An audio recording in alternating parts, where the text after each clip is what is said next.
Many have said of today's topic that it is a virtue.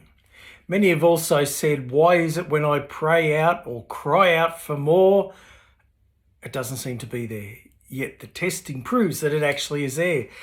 If you haven't worked it out, today I'm going to talk to you for a few moments on patience. Now, patience is something that we could all develop a lot more of. And I'm not just talking about patience in traffic, patience in this season of busyness in the shopping malls, in the traffic and all of those sorts of things. I'm talking about patience to wait upon the desires and dreams and goals in your life to come forward, to come into fruition, to be in your here and now, not the then when it comes down the track, but to have them now. The between now and then, that's the patience.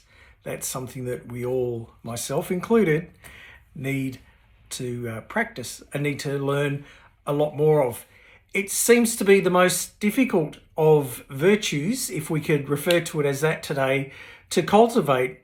But when you actually ripen this fruit, this virtue of patience, when it ripens and starts to manifest in your life, the impact on your life and those around you is quite profound.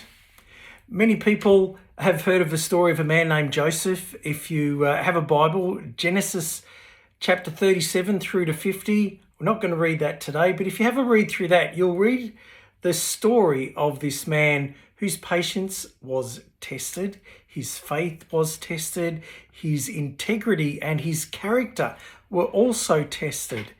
Now, this man was, let's say he was sold by his brothers to slavery. He was cheated. He was thrown in jail. He was accused of all sorts of inappropriate behavior, things that we hear too much of in the media these days. Yet he still believed and waited upon God for the promise that was upon his life. Genesis 37 through to 50, you'll read more details about that man and his story and why he's one of the best examples of what happens when you can be patient despite everything that's going on around you. But patience is also linked to joy. It is also linked to hope and also linked to faith. As I've just mentioned, Joseph's faith was tested throughout the trials that he experienced. He still had joy in what he was doing because his joy was in the Lord, and he had a hope of a better outcome because a dream had been engaged in his life, and he was pursuing that. He was pursuing God for the fulfillment of his mission in life. Now, I just want to share with you a few Bible verses that will help us to understand that patience is not only a virtue, it needs to be part of our very character, our very being in who we are. But there's three areas that Scripture outlines where we need to have patience. The Apostle Paul spoke to Timothy through his letters, and he said to them about the importance of patience in sharing the gospel. Patience in sharing the good news that Jesus Christ has for everyone is what the people of his time needed to hear, something we need to hear in our time as well. And maybe even for you, if the story of Jesus is not something that you're too keen on or know too much about it, there might be a story or something of interest for you that people don't quite get, or people aren't quite yet interested in understanding. In those things, you also need to have patience till those people are ready to receive and hear the stories and the messages and the information that you have that you want to share with them. Now, he says to the people at the time to preach the word, be in season, out of season, reprove, rebuke, exhort with all long suffering and doctrine.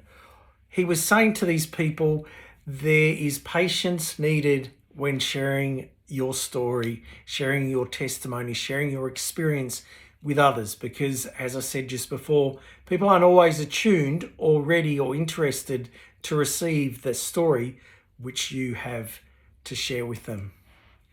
And now the writer of the Hebrews tells us of another area that we need to have patience in, and that is patience in receiving the promises of God in our life. Again, point back to Joseph. Maybe in your life you've had a promise from God. I know I've had a few that haven't yet come to pass, but I wait patiently for the day when those promises will come into my life and they will be part of me and my family unit and all of that at the time. There might be promises that you feel that you've had for your own family, to even have a family. There might be promises of a spouse, of a husband or a wife. There might be things that you believe are going to happen. That's where we get the link with faith, with patience, is to have patience with your faith. You believe that these promises of God are going to come to pass.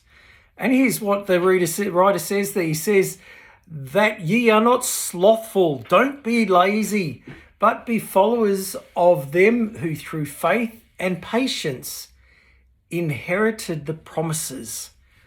Many trials through life of all different types for us, but the promises yet remain. And now the book of James tells us about the third one, and this is to have the knowledge that patience is actually a pathway towards blessing. The answer of your promise, the manifestation of that promise that you so long waited for, that blessing, patience is the name of that pathway that's going to see that come forward into your life. Testing of our faith, the testing of how joyful we can be in these times, the growing of the patience that we need, it is actually something that leads to a more perfect nature in our character. I hope that this is speaking something for you today. We all need to be in a position where we can renew our mind. If we renew our mind to the perspective of having an eternal viewpoint, an eternal perspective on issues around us, then maybe a bit more of that joy that seems ironic in trials and in having to wait impatiently for these things, maybe those things won't be so arduous in that period of waiting, in that need for patience. Eternal perspective over a temporal, which is what our society is all about these days. I want it and I want it now. In some cases, I wanted it yesterday and I wanted it at a better price, and all of these sorts of things that hurry life along for us. But if we change some of our perspective to eternally viewpoint, then we will start to understand how patience is more of a virtue and will work through with us. Now, it is a quality that does not surrender to the circumstances or succumb under trial. It is opposite to despondency. How many of you have been patient for the last 8 minutes to wait for me to finish my talk for the day, for this week about patience? Let me know. Send me a message. But as always, my aim in life is that others will hear the gospel story through what I have to say. I know I have to be patient. I know I have to be articulate to make it relevant, to make it something that is of interest for you to want to know more about. So if today you're wanting to know a little bit more about patience, what godly patience is all about, and how you can have that as something more in your life, how you can see joy in trials, how you can have that hope for better outcomes, however far down the track it be. If you want to know a bit more about any of that or any of the topics of the last few weeks, simonjsmith.org, send me a message and I'd love to have a chat with you a bit further about that. God bless you and have an awesome week.